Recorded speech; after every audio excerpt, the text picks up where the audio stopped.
Programang ito ay rated SPG. Striktong patnubay at gabay ng magulang ang kailangan. Maaaring may masiselang tema, lengguwahe, karahasan, sexual, horror o droga na hindi angkop sa mga bata. Dahil sa mga ebidensyang nalaman ni Gisela at ni Dr. RJ Tanyag ay talagang porsigido sila malaman kung sino talaga ang may punot dulo ng kasamaan dito kay Don Pepe.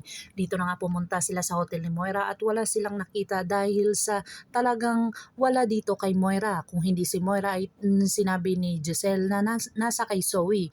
At itinanong ito ni Giselle kung saan umuwi itong si Zoe noong mga oras na iyon. Kung wala dito kay Moira ay talagang nasa bahay ni Dr. RJ Tanyag.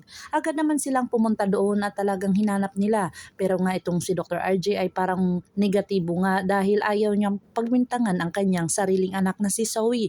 Pero ito nga si Giselle ay talagang porsigido na makita ang katotohanan at talagang nakita niya ang shoes ni Zoe at talagang porsigido ito na malaman at talagang nagpositibo ito dahil sa lahat ng mga nakikita nila at ipinakita ng mga pulis sa kanya. Dito na nga si Zoe ay naabutan itong kanyang ama at saka si Giselle na hinahalungkay ang kanyang kwarto na hawak-hawak ni Giselle ang kanyang sapatos at talagang nakumpirma ni Giselle na talagang may kinalaman itong si Zoe. Ang galing-galing naman umarte ni Zoe na kung saan napapanig na naman niya o nabilog na naman niya sa ulo ang kanyang tatay RJ. Dito na nga ay talagang iyak na iyak si Giselle dahil hindi niya alam ang kanyang gagawin.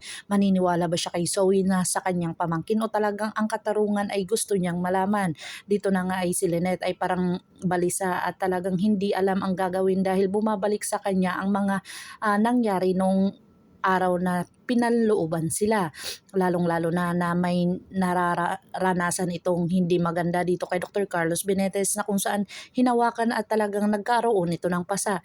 Dito na sinabi ni Dr. Katie na obligasyon ni Dr. Carlos Benitez na ipacheck itong si Lynette para hindi lumala.